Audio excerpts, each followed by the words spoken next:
Bagaimana kalau saya bilang bahwa salah satu guncangan terbesar dalam sejarah P-Network baru saja terjadi, dan ini bisa bikin harganya anjlok atau justru memicu lonjakan besar-besaran? Bitmart menghentikan semua perdagangan P-Coin. Bangsa juga ikut-ikutan, resmi mundur dari Pi. Dan sekarang, semua orang mulai berbisik hal yang sama. Apakah ini awal dari akhir, atau badai sebelum kebangkitan besar Pi? Tunggu dulu, ini makin menarik karena di saat pintu-pintu mulai tertutup di beberapa sisi, Huobi justru mengirim sinyal misterius yang bisa membalikan segalanya dan tebak siapa yang akan hadir di acara konsensus 2025. Yap, dia satu-satunya, Nicholas Kakalis. Tapi pertanyaan utamanya hari ini adalah, apa arti semua ini untuk harga P-Coin? Apakah Pi benar-benar akan jatuh ke titik nol? Atau ini justru awal dari lompatan ke bulan? Siapkan dirimu karena kita akan bongkar semua detail. Kita kupas setiap langkah dan kita cari tahu apa yang sebenarnya terjadi di balik layar. Nah, saya mau tanya ke kamu, apakah kamu yakin Pi Network bisa bangkit dari krisis ini? Atau ini sudah game over?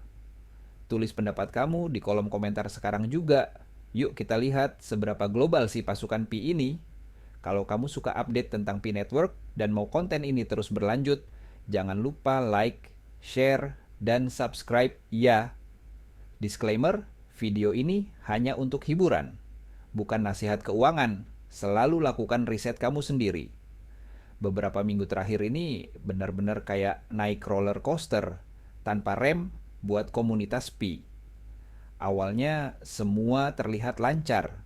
Mainnet terbuka akhirnya live dan semangat sedang tinggi-tingginya. Lalu, boom! Tiba-tiba Bitmart menghentikan semua perdagangan P-Coin. Dan seolah terkoordinasi, bangsa juga tiba-tiba mundur dan berhenti dukung Pi. Rasanya kayak ada yang menekan tombol pause, tepat saat kita baru mau tekan play. Saat itu Pi masih di sekitar $3, penuh harapan. Tapi tiba-tiba anjlok ke sekitar 62 sen. Bagi banyak pionir yang udah sabar nunggu KYC dan migrasi, ini kayak tamparan keras. Bitmart adalah satu dari sedikit tempat di mana pionir bisa dagang IOUP. Tapi sekarang udah lebih dari sebulan, semua perdagangan dibekukan. Alasannya, KYB alias Know Your Business. Bitmart nunggu tim Pi untuk menyelesaikan proses ini agar bisa lanjut ke pertukaran resmi antara IOU dan Pi mainnet. Tapi dari pihak Pi, sepi. Nggak ada tweet, nggak ada blog, bahkan balasan samar pun nggak. Influencer kripto seperti dokter altcoin udah coba tanya langsung ke Bitmart via X alias Twitter, tapi tetap hening. Dan keheningan itu makin bikin komunitas gelisah. Lalu bangsa, salah satu fiat gateway terakhir buat beli Pi secara langsung, tiba-tiba juga hilang dari peta. Tanpa pengumuman, tanpa penjelasan, seperti orang yang menghapus pesan yang baru saja dia sesali. Komunitas mulai spekulasi, masalah regulasi, keamanan, atau bangsa mulai ragu dengan masa depan Pi.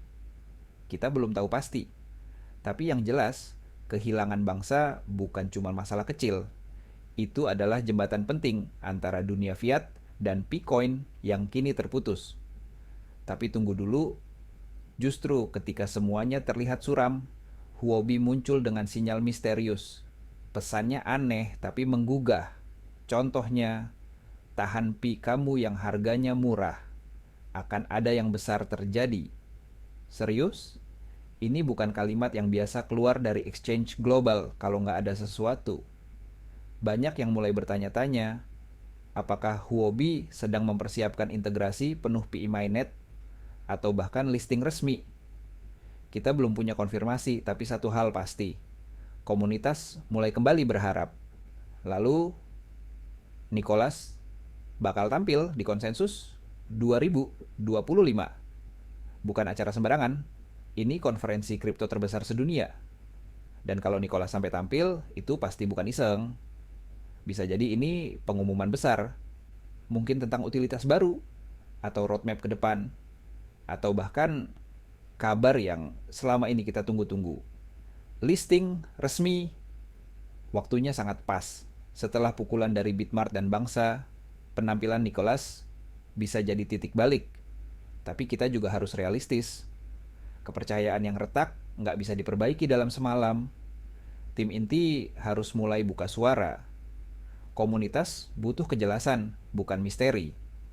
Potensi Pi masih besar. Basis pengguna kuat.